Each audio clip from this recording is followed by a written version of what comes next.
शुभ प्रभात। आप सभी का स्वागत है इस ऑनलाइन क्लासेज में। मैं Chandrashekhar Roy, assistant professor, Kashi Sahu college Seraikela, department of history, Kolhan university. प्यारे बच्चों, आज के इस क्लास में हम बात करेंगे यूजी सेमेस्टर 1 के जी और डीएससी कोर्स के लिए ऋग्वेद काल की सामाजिक स्थिति के बारे में। प्यारे बच्चों, इसके पहले मैं ऋग्वेद काल की राजनीतिक स्थिति पर प्रकाश डाल चुके हैं और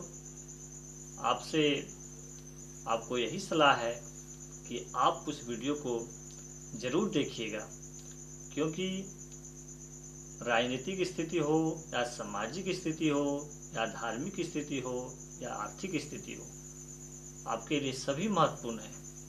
इसलिए एक एक वीडियो में इस सारे खंड को हम आपका कवर करने का प्रयास करेंगे, ताकि ऋग्वेद काल से कोई भी प्रश्न आपकी परीक्षा में जो भी आए उसको आप देने में अपने आप को सहज महसूस करें। प्यारे बच्चों, हम लोग अपनी जो चर्चा है उसको शुरू करते हैं। ऋग्वेद काल की जो सामाजिक स्थिति थी वो बहुत ही अच्छी थी। समाज का जो सबसे महत्वपूर्ण खंड होता है वो परिवार है, और परिवार जो था ऋग्वेद काल में वो महत्वपूर्ण था। वो कुलों में थे, उसे कुल बोला जाता था, और गृह भी कहा जाता था उसको। यानी परिवार की जो छोटी इकाई होती थी, समाज की जो सब छोटी इकाई जो होती थी वो कुल होता था, और उसके प्रधान को कुलपति और गृह के प्रधान को गृहपति कहा जाता था। यानी सबसे महत्वपूर्ण खंड परिवार होता था, समाज का सबसे महत्वपूर्ण खंड परिवार होता था। प्यारे बच्चों, परिवार का जो मुख्य होते थे, अभी मैं आपको बताया कि उसको चाहे गृहपति या उसे कुलपति कभी कहा जाता था। यानी जैसे हम लोग वर्तमान समय में बोलते हैं घर का मालिक, तो सामान्यतः ऋग्वेदिक काल में जो घर के मालिक होते थे वो पुरुष ही होते थे। यदि मैं आपको बोल रहा हूं कि पुरुष ही होते थे, इसका मतलब ये नहीं है कि महिलाओं का सम्मान उस समय नहीं था। महिलाओं का सम्मान ऋग्वेदिक काल में बहुत ही ज्यादा था, बहुत अच्छा उसको सम्मान मिलता था। यदि हम लेटर वैदिक पीरियड की काल से इसकी तुलना करें तो महिलाओं की स्थिति ऋग्वेद काल में बहुत ही अच्छी थी। प्यारे बच्चों, यदि परिवार को देखा जाए कि वो सेपरेट थे कि ज्वाइंट फैमिली थे, तो ऋग्वेद काल में देखा जाता है कि संयुक्त परिवार की व्यवस्था थी। सब जो है सो एक साथ रहते थे। साथ ही साथ विवाह एक महत्वपूर्ण एक इकाई था, संस्कार था ऋग्वेदिक काल में, और विवाह के जो है सो होते थे, और कन्याओं को विदाई के समारोह में विदाई के समय कुछ उपहार भी मिलता था। प्यारे बच्चों, ऋग्वेदिक काल में अंतरजातीय विवाह के भी प्रचलित थे, और ये 2 प्रकार के होते थे। ये दोनों जो मैं आपको बता रहा हूँ, this is very very important for your examination, बहुत महत्वपूर्ण है, क्योंकि ये जो अंतरजातीय विवाह जो आपको हम बता रहे हैं, इससे प्रश्न हमेशा यूपीएससी और आपका जो है यूजीसी नेट में पूछा जाता है। तो इसका चर्चा हम करते हैं। पहला जो था वो अनुलोम विवाह था। क्या था बच्चों? अनुलोम। इसमें क्या होता था? इसमें जो वर होता था वो उच्च वर्ग के होते थे, यानी उच्च वर्ण से होते थे, और जो कन्या होती थी वो निम्न वर्ग से होते थे। इसी प्रकार से प्रतिलोम जो है उसमें क्या होता था कि कन्या जो होती थी वो उच्च वर्ण से होते थे, और जो वर होते थे वो निम्न वर्ण से होते थे। आप इसको समझ गए होंगे बच्चों। जैसे यदि अनुलोम का बात करें, जैसे मान लीजिए कि लड़का है, वर है ब्राह्मण, और उसकी शादी हो रही कन्या से, शूद्र से, तो ये आपका हो गया अनुलोम विवाह।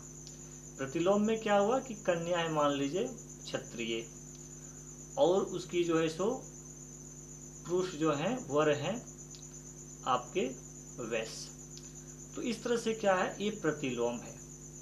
तो इस तरह की प्रथाएं उस समय थे। तो इस तरह से दोनों अंतरजातीय जो विवाह थे, इसके बारे में आप जानिएगा।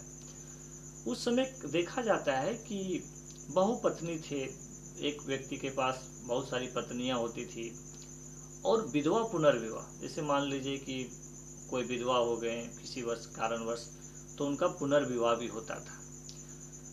ऋग्वेद काल में ऐसा भी देखा जाता है कि बहुत सारी महिलाएं अविवाहित भी रहते थे, जिसे आमजू भी कहा जाता था। क्या बोला जाता था इसको बच्चों? आमजू कहा जाता था। आगे हम लोग बात करते हैं कि जो ये वर्ण व्यवस्था है, जैसे आप बोलते हैं कि ब्राह्मण, क्षत्रिय, वैश्य, शूद्र, ये वही से आए थे। क्योंकि ऋग्वेद के 10वें मंडल में जो जहाँ पर पुरुष सूक्त है, वहीं पर वर्ण व्यवस्था के बारे में वर्णन है कि ब्राह्मण कैसे जन्म लिया, क्षत्रिय कैसे जन्म लिया, शूद्र कैसे जन्म लिया, वैश्य कैसे जन्म लिया। यानी शूद्रों की चर्चा सबसे पहले उसी समय की गई थी। प्यारे बच्चों, यदि हम देखें कि जो व्यवसाय होता था वो आपका वर्ण आधारित नहीं होता था, बल्कि कर्म आधारित होता था। जैसे मान लीजिए कि मैं ब्राह्मण हूँ, मेरे बच्चे ब्राह्मण हैं मान लीजिए, तो कोई जरूरी नहीं है कि हम पूजा पाठ कर रहे हैं तो मेरे बच्चे भी पूजा पाठ करेंगे। तो कोई जरूरी ऐसा नहीं होता था। एक ही घर में मान लीजिए कोई कवि हैं, कोई लेखक हैं, तो पता चला कोई दूसरा काम कर रहे हैं, तो एक कर्म आधारित काम होता था, कर्म आधारित व्यवसाय होता था। ऐसा उदाहरण देखने को मिलता था। प्यारे बच्चों, यदि हम वहाँ की कंडीशन को देखें, जैसे आपका खान पान की व्यवस्था को देखें, तो खान पान जो है शाकाहारी मांसाहारी दोनों प्रचलित थे, लेकिन आपका दूध पर ज़्यादा जोर देते थे वो लोग, क्योंकि गाय का भी आप देखे होंगे, गाय को पाला जाता था तो गाय से दूध होते थे, इसलिए दूध को वो सेवन करते थे। लेकिन भेड़ बकरी जो है ये सब का मांस वो खाया करते थे। ये बात आप जरूर जान दीजिएगा कि गायों को खाया नहीं जाता था, क्योंकि गाय को अघन्य माना गया, यानी न मारने योग्य। ठीक है, तो इस तरह से बच्चों खान पान पर उस तरह से वो ध्यान देते थे।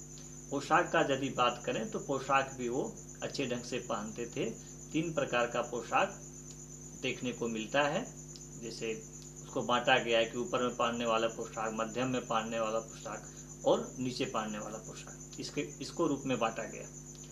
यदि हम देखते हैं कि जो आपका आभूषण है, तो बिल्कुल आभूषण वो पहना करते थे। सोने का भी आभूषण देखने को मिला है, लेकिन ये भी कहा जाता है कि ऋग्वेद में चांदी का उल्लेख नहीं है। ठीक है, तो इसको आप ध्यान में रखिएगा। बाकी और भी जो गहने होते थे, इसकी प्रथा खासकर जो है सो महिलाओं में काफी देखी जाती थी कि वे आभूषण का धारण करते थे। यदि हम लोग बात करते हैं कि स्लेवरी सिस्टम था क्या, दास वगैरह होता था क्या, बिल्कुल होता था। दासों के बारे में देखा गया है कि पुरोहित लोगों को दास दे दिया जाता था। वो दास वो करते क्या थे, वो जो है सो उनको घरेलू कामों में लगाया जाता था। खासकर जो दासियां होते थे उनको घरेलू वर्क में, जो घर का काम धंधा होता है, उसमें उसको लगाया गया था।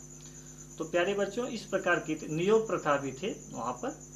और यदि हम महिलाओं के समय जो हम चर्चा किए, उसमें महिलाओं को इस समय आपका उपनयन संस्कार भी होता था, इसलिए वो पढ़ी लिखी भी थी। बहुत सारी विदुषी भी देखने को मिली है ना, जैसे विशेश्वरा हैं, घोषा हैं, अपाला है ना, लोपामुद्रा है। ये सब महत्वपूर्ण नाम है, महिलाओं का है, जो पढ़ी लिखी थी, विद्वान थी, विदुषी थी।